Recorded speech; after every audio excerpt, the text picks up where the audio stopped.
Austin Hooper come down the pipe. I was okay with it.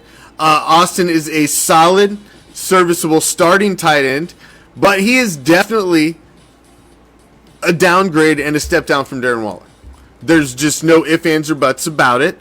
But if they're not looking at using the tight end position like they've previously used it, like they did with Jared Cook because they had no other weapons, and Jared Cook had that Pro Bowl year with the Raiders that one year because they had nobody else. And then when Cook went, Waller stepped up, and then he had the fucking big year, and then Waller was on the scene and had to do the same thing because they had nobody else to throw the fucking ball to. And those, with Davante Adams, with all of the weapons you're adding at wide receiver, Hunter Renfrow, with all those weapons, you're not supposed to be using the tight end to that capacity. So I don't think they're expecting they need that kind of output. Now, Austin Hooper is coming off of a year. We had 41 receptions, 444 yards receiving.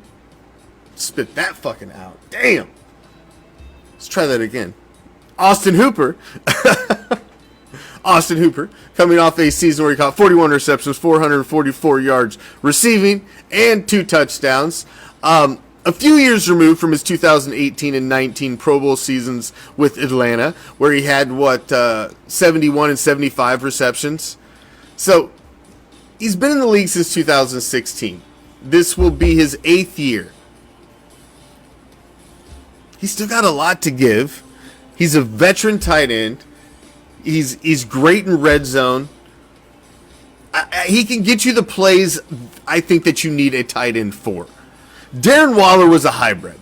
Darren Waller was playing as a wide receiver from the tight end position because you didn't have the talent in the other positions that you needed. And I don't think they need that. With Davante Adams, with Hunter Renfrow, with Jacoby Myers, with all of the fucking deep depth charts you have right now at wide receiver, you're expecting so much more help. You franchise tag your all-world running back, Josh Jacobs. He's coming back. You brought back the fullback that's blocked in front of him. You're bringing back most of the offensive line that was part of that. You're rebooting everything else. So I like the Austin Hooper signing because I think he's stability. And I think he can, and I think they can still maybe throw somebody in the mix. Now, O.J. Howard, the going and getting O.J. Howard that they stuck behind him, I was not as thrilled with. This guy did jack and shit with the Texans last year. I think he's done. I think he's a done commodity. I think this is probably his last stop in the National Football League, and I don't think a lot about this signing at all.